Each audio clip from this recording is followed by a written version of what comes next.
How many times have you fumbled around with those overpriced flicker candles?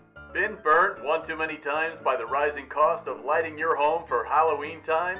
All those batteries. Feels just like throwing money in the trash, doesn't it? Well, don't you worry your heads, guys and ghouls, because this is Geek Weekly, and it's time for another tutorial. In this video, I'm going to be showing you how to make a flicker unit extension cord that'll bring this spooky effect to any conventional light you plug into it. Before we get into our project, please take a moment to like this video and subscribe. There are more tutorials on the way in addition to my regular features. Everything you need for this Halloween project is right here, and as usual, I'm going to show you one by one.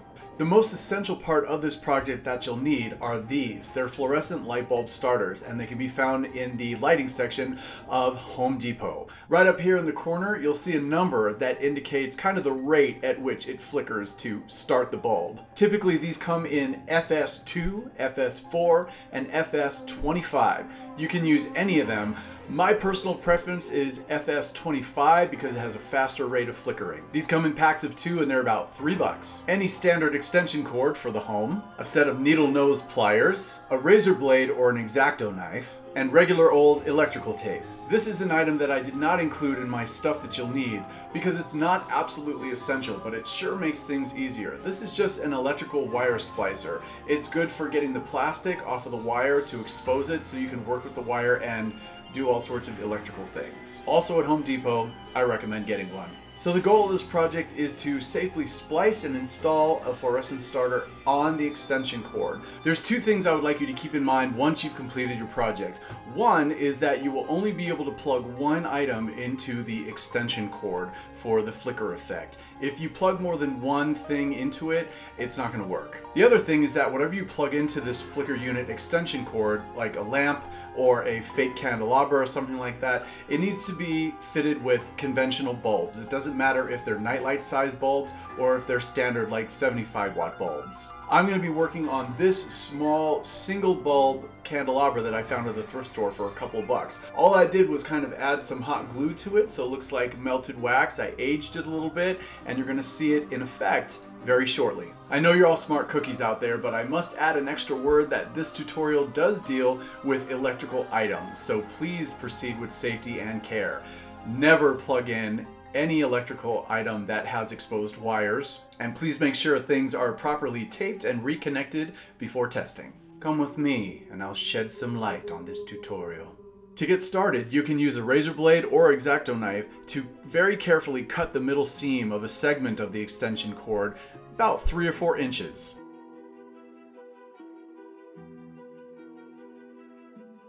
So that you have a clear separation of the two lines. And please make sure that your extension cord is not plugged in. Then you're going to strip away the rubber coating just on one of these lines so that you have 2 ends of exposed wire. Remember those electrical wire cutters I mentioned a few moments ago?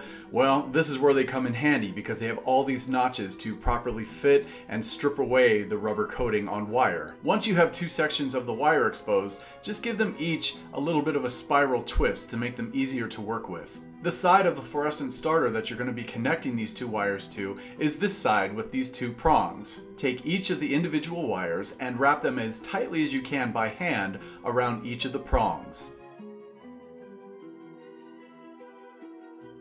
I used the needle nose pliers to give each of these wires a little tighter pinch onto the prong.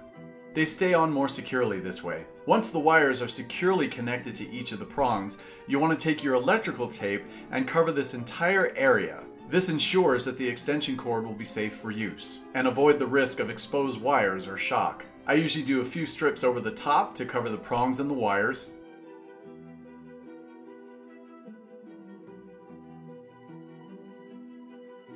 And then one long piece that'll go around the entire starter a few times just to keep down all those possible loose ends.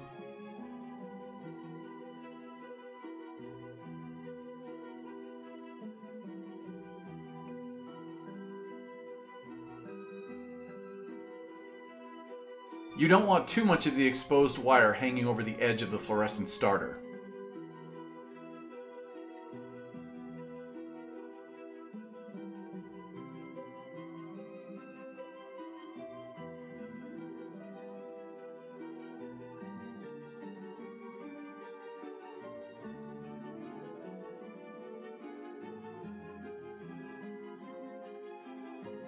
Also, I tend to install these closer to the plug-in end of the extension cord. That way they're easily accessible while still being away from the item that you're trying to light. Since this particular light is supposed to look more like a candle, I actually painted the light bulb in 2 layers to give it more of a subdued glow. I did a layer of brown first, and a layer of yellow over. This creates the effect that I desire and doesn't give off such a harsh light. Once you're done with all these steps, plug in the extension cord and then plug in the item that you want to light and you're good to go.